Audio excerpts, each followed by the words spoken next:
സഹോദരന്മാരെ, എന്തിനാ അസ്സലാമു അലൻ നബിയാക്കിയത്? കേട്ടോളെ, അത് നിങ്ങളെ തത്വല്ലേ, അത് സഹാബത്തിനെ സ്വീകരിക്കൂല.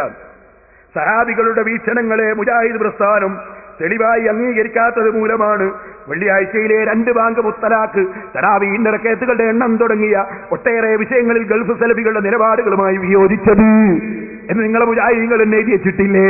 അപ്പൊ സഹാബത്തിനെ നിങ്ങൾ തള്ളിയവരല്ലേ? സഹാബത്ത് ചെയ്താൽ ദീനിൽ തെളിവല്ലെന്ന് നിങ്ങളെ വലിയ നേതാവ് എഴുതി വെച്ചത് ഞങ്ങൾ ഒരുപാട് കാലം പ്രസംഗിച്ചിട്ടില്ലേ? ആ മൗലവി ഇപ്പൊ ജീവൻ പോയില്ലേ? ഇങ്ങനെ ചോദിക്കട്ടെ, പടച്ചവന്റെ മുമ്പിലാളെ അവസ്ഥ എന്താണ്? മൗലവിയുടെ തട്ടിപ്പ് കേൾക്കണോ നിങ്ങൾക്ക്? മഹാനായ ഇബ്നു ഹജർ അൽ ഹൈതമി റളിയല്ലാഹു അൻഹു മഹാന്മാരുടെ ജാറത്തിന്റെ മേലെ കുബ്ബയുണ്ടാക്കുന്നത് പുണ്യമാണെന്നതാ ഫത്ഹുൽ ജവാദിൽ പറഞ്ഞിട്ടുണ്ട്, തുഹ്ഫയിൽ പറഞ്ഞിട്ടുണ്ട്, സർവ്വ കിതാബിലും പറഞ്ഞിട്ടുണ്ട്. ഇബ്നു ഹജർ അൽ ഹൈതമി തങ്ങളുടെ പേരിൽ അതാ കുബ്ബയുണ്ടാക്കുന്നത് അതേ മസ്ജിദുൽ നിറാർ പോലെയാണെന്ന് അത്തരത്തിലുള്ള ഇമാമിങ്ങൾ പറഞ്ഞുവെന്ന് തെറ്റിദ്ധരിപ്പിച്ചിട്ട് നിങ്ങൾ ഇവിടെ വായിച്ചില്ലേ? മൗലവി ഖബാനുൽ ഹനാബിലത്ത് പറഞ്ഞ വാക്ക്, അതും സുജൂദ് ചെയ്യാൻ വേണ്ടിയുള്ള കുബ്ബയുണ്ടാക്കുന്നതിനെ പറ്റി പറഞ്ഞ വാക്ക്, നിങ്ങൾ സിയാറത്തിന് വരുന്നവരെ സൗകര്യത്തിന് വേണ്ടിയും അവരെ സിയാറത്തിന് വേണ്ടി ജനങ്ങൾ ഒരുമിച്ച് കൂടാൻ വേണ്ടിയുമുള്ള ഖുബ, അത് പുണ്യകർമ്മമാണെന്ന് ഇമാം ഗസാലി പറഞ്ഞിട്ട്, ഇമാം നവവി റളിയല്ലാഹു അൻഹു പറഞ്ഞിട്ട്, ഇബ്നു ഹജർ ഹൈതമി അവിടുത്തെ മുഴുവൻ കിതാബിലും പറഞ്ഞിട്ട്, ഇമാം റംലി പറഞ്ഞിട്ട്, ആ ഇമാമിങ്ങളുടെ പേരിൽ പച്ചക്കള്ളും ഇവിടെ പറഞ്ഞു വിളമ്പിയിട്ട് പേരോട് മറുപടി പറഞ്ഞില്ല എന്ന് നിങ്ങൾ ഇവിടുന്ന് പച്ചക്കള്ളം പറഞ്ഞില്ലേ മൗലവി? എന്തിനാണ് മൗലവി ഇങ്ങനത്തെ നുണയും കൊണ്ട് നടക്കുന്നത്? ചോദിക്കട്ടെ, ഇബാറത്ത് വായിക്കുമ്പോ മുസ്തഹ്സിനീന ലഹു മുസ്തഹ്സിനീന ലഹു റസൂലുള്ളാഹിന്റെ ജാറത്തിങ്കൽ ചെന്ന് യാ ഖൈറ മൻ ദുഫിറത്തെന്ന് ചൊല്ലുന്നത് വളരെ നല്ലതാണ്, പുണ്യകർമ്മമാണെന്ന് സർവ്വ പണ്ഡിതന്മാരും മനസ്സിലാക്കിയവരായ നിലക്ക് അവരതാവുമിൻ അഹ്സനി മാ യഖൂലു അവിടെ പറ്റി ചൊല്ലുന്നതിൽ ഏറ്റവും നല്ലതാണ് എന്ന് രേഖപ്പെടുത്തിയത് ഞാൻ എടുത്തു പറഞ്ഞപ്പോ എന്നെ സംബന്ധിച്ച് നിങ്ങൾ പച്ചക്കള്ളം പറഞ്ഞ് തെറ്റിദ്ധരിപ്പിച്ചില്ലേ മൗലവി? ഇവിടെ നാദാവരത്ത് മുസ്ലിയാന്മാരില്ലേ? ഇമാമിന്റെ ഇബാറത്തെ പേരോട് കള്ളം പറഞ്ഞതാണ്, മുസ്ലിയാന്മാർക്ക് പരിശോധിച്ചുകൂടെ എന്ന് പറഞ്ഞില്ലേ? ഈ ശബ്ദം ശ്രവിക്കുന്ന പണ്ഡിതന്മാരെ, നിങ്ങൾ പറയൂ മുസ്തഹ്സിനീന ലഹു എന്നിടത്ത് അത് ആരെക്കുറിച്ചാണ്? ആ വിഷയത്തെക്കുറിച്ചാണോ? നബി സല്ലല്ലാഹു അലൈഹി വസല്ലമിനെ വിളിച്ചു തേടുന്ന ആ കാര്യം അത് പുണ്യമാണ്, അത് പുണ്യകർമ്മമാണ് എന്ന് വിചാരിച്ചുകൊണ്ട് എന്നതാണോ അവിടെ ഉദ്ദേശം? അതോ ഋത്വിയെ സംബന്ധിച്ച് നല്ലത് വിചാരിച്ചുകൊണ്ടെന്നോ? ഏതാണ്? രണ്ടാമത് പറഞ്ഞതാ. ഋത്വിയെ പറ്റി പലർക്കും പല അഭിപ്രായം ഉണ്ടെങ്കിലും ഇവർക്കൊക്കെ അയാളെ കുറിച്ച് നല്ല അഭിപ്രായമുള്ളത്. അങ്ങനെ ഒരു സദവിചാരം വെച്ചുകൊണ്ടാണ് ഇവരിതൊക്കെ ഉദ്ധരിച്ചിട്ടുള്ളത് എന്നാണ് അതിന്റെ വസ്തുത. ഏത് മുസ്ലിയാരാ മൗലവി? ആൺകുട്ടിയായി ജീവിക്കുന്ന ഏത് മുസ്ലിയാരാ ഉള്ളത്? മുസ്തഹ്സിനീനലഹു എന്നതിന് നിങ്ങൾ അർത്ഥം പറഞ്ഞതുപോലെ പറയാൻ ധൈര്യമുള്ള ഏത് മുസ്ലിയാരാണ് ഇവിടെ ഉള്ളത്? കാണട്ടെ, ഞാൻ അങ്ങനെ ഒരു മുസ്ലിയാരുണ്ടെങ്കിൽ കാണട്ടെ, മൗലവി ഉണ്ടെങ്കിൽ കാണട്ടെ, പറയട്ടെ. അങ്ങനെ ഒരർത്ഥം അതിനില്ലേ? ഇല്ല. അത് ഇബ്നു ഹജർ അൽ ഹൈതമി തങ്ങളുടെ അൽ ജൗഹറുൽ മുനവ്വർ നോക്കൂ, അതിലതിന്റെ അർത്ഥം വിശദീകരിച്ചിട്ടില്ലേ? ഇമാമിങ്ങളെ കിതാബുകൾ നോക്കിയിട്ടാണ് ഞാൻ ഇമാമിങ്ങളെ കിതാബ് വിശദീകരിക്കുന്നത്. നിങ്ങളെപ്പോലെ കള്ളം പറയാൻ വന്നതല്ല മൗലവി. ഇനി ഞാൻ പറയട്ടെ, നിങ്ങൾ ഇമാമിങ്ങളെ കള്ളുകുടിയനാക്കിയില്ലേ? ഇമാമിങ്ങളെ പറ്റി നിങ്ങൾ കള്ളുകുടിയനാണെന്ന് പറഞ്ഞില്ലേ? യഹൂദികളല്ലേ നിങ്ങളെ കൊണ്ടത് പറയിച്ചത്?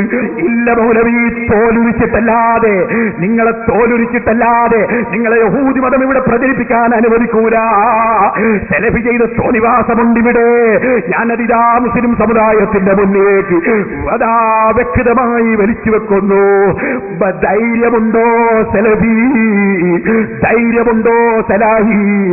ധൈര്യമുണ്ടോ മൗലവിമാരെ? ഖുർആനും ഹദീസും കയ്യിൽ പിടിച്ച് പറയാൻ ധൈര്യമുണ്ടോ നിങ്ങൾക്ക്? ഇമാം മുസ്ലിം കള്ളുകുടിയനാണ് നിങ്ങൾ പ്രസംഗിച്ചില്ലേ? ശരിക്ക് ഞാൻ പറയുന്ന വിഷയം നിങ്ങളൊന്ന് കേട്ടോ. എന്താ വിഷയോ? മൗലവി പറയുന്നു, എല്ലാ ഇമാമിങ്ങളും ഉദ്ധരിച്ച ഒരു സംഭവം വാസ്തവത്തിൽ നിങ്ങൾ മനസ്സിലാക്കണം.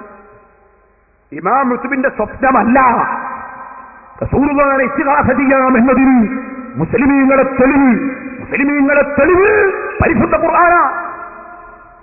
ഇമാം റാസി ഖുർആനാണ് ഉദ്ധരിച്ചത്. ഇമാം ഇബ്നുൽ ഹാജ് റളിയല്ലാഹു അൻഹു മദ്ഖലിൽ, അതാ മദ്ഖൽ എടുക്കുമനെ എന്താ ഉദ്ധരിച്ചത്? ഉദ്ധരിച്ചത് ഖുർആനാ. വലൗ അന്നഹും ളലബൂ അൻഫുസഹും ജാഊക ഫസ്തഗ്ഫിറുല്ലാഹ വസ്തഗ്ഫറ ലഹുമുർ റസൂലു ലവജദുല്ലാഹ തവ്വാബർ റഹീമാ. ആയത്ത് ഉദ്ധരിച്ചിട്ട് ഇമാം ഇബ്നുൽ ഹാജ് തങ്ങൾ പറഞ്ഞു കേട്ടോളൂ. നബി സല്ലല്ലാഹു അലൈഹി വസല്ലമ തങ്ങളുടെ അടുക്കൽ പോയി തവസ്സുലും ഇസ്തിഗാസയും ചെയ്യുന്നതിനെ പറ്റി പറഞ്ഞു. فالتوسل به عليه الصلاة والسلام ومحل حط أحمال الأوزار وأثقال الذنوب والخطايا لأن بركة شفاعته عليه الصلاة والسلام وعظمها عند ربه لا يتعاظمها ذنب لأنها أعظم من الجميع فليستبشر من زاره والجأ إلى الله بشفاعة نبيه. ഇങ്ങനെ പറഞ്ഞിട്ട് പറഞ്ഞു ومن اتقد خلاف هذا فهو المحروم. റസൂലുള്ളാഹിനെ അടയാളനാക്കിക്കൂടാ, റസൂലുള്ളാഹിനോട് സഹായം തേടിക്കൂടാ എന്ന് പറഞ്ഞാൽ അള്ളാഹിന്റെ റഹ്മത്ത് കിട്ടാത്തവനാണ്. എന്താ തെളിവ്? അലം യസ്മ ഖൗലല്ലാഹി അസ്സ വജൽ, അള്ളാഹിന്റെ വാക്കവൻ കേട്ടില്ലേ? ലൗ അന്നഹും യളമു അൻഫുസഹും ജാഊക ഫസ്തഗ്ഫിറുല്ലാഹ വസ്തഗ്ഫറ ലഹുമുർ റസൂലു ലവജദുല്ലാഹ തവ്വാബർ റഹീമാ. ഈ ആയത്ത് ഉദ്ധരിച്ചിട്ട് ഇമാമിങ്ങൾ പറയാൻ ഫമൻ ജാഅഹു, റസൂലുള്ളാഹിന്റെ അടുക്കൽ വന്നാൽ വഖഫ ബിബാബിഹി, അവിടുത്തെ വാതിലിന്റെ അടുക്കൽ വന്നാൽ വതവസ്സല ബിഹി, റസൂലുള്ളാഹിനെ കൊണ്ട് അടയാളനാക്കിയാൽ അല്ലാഹു തആല പുറത്തു കൊടുക്കും വജല്ലാഹു തവ്വാബർ റഹീമ. കാരണം അല്ലാഹു തആല ഒരിക്കലും തന്നെ വാഗ്ദത്തം ലംഘിക്കൂല. അതിങ്ങനെ പറഞ്ഞിട്ട് പറഞ്ഞു വഖദ് വഅദ സുബ്ഹാനഹു, അല്ലാഹു വാഗ്ദത്തം ചെയ്തതാണ്. യുതുബിന്റെ സ്വപ്നമൊന്നുമല്ല, യുതുബിന്റെ സ്വപ്നം ഞാൻ പിന്നെ പറയാം. അല്ലാഹു വാഗ്ദത്തം ചെയ്തതാണ് സുബ്ഹാനഹു വ തആല ബിത്തൗബതി ലിമൻ ജാഅഹു, നബിയെ സമീപിക്കുന്നവൻ, അവിടുത്തെ വാതിൽക്കൽ നിൽക്കുന്നവന്, വസഅലഹു, നബിയോട് ചോദിക്കുന്നവന്, വസ്തഗ്ഫറ റബ്ബഹു, റബ്ബിനോട് പൊറുക്കലിനെ ചോദിക്കുകയും ചെയ്യുന്നവന്. ഫഹാദാ, ഈ കാര്യം ലാ യസുക്കു ഫീഹി വലാ യർതാബു ഇല്ലാ ജാഹിദുൽ ലിദ്ദീൻ, മതത്തെ നിഷേധിക്കുന്ന മതവിരോധിയല്ലാതെ, മുആനിദുൽ ലില്ലാഹ്, അല്ലാഹുവിനോട് എതിർപ്പ് കാണിക്കുന്നവനല്ലാതെ നിഷേധിക്കൂല, റസൂലിഹി, റസൂലുള്ളാഹിനോട് എതിർപ്പുള്ളവനല്ലാതെ നിഷേധിക്കൂല. അപ്പൊ ഖുർആനാ തെളിവ് ഇമാമിങ്ങൾ. എന്തിന്? റസൂലുള്ളാഹിനെ അടയാളനാക്കണം, റസൂലുള്ളാഹി സ്വല്ലല്ലാഹു അലൈഹി വസല്ലം തങ്ങളോട് തേടണം. ഖുർആൻ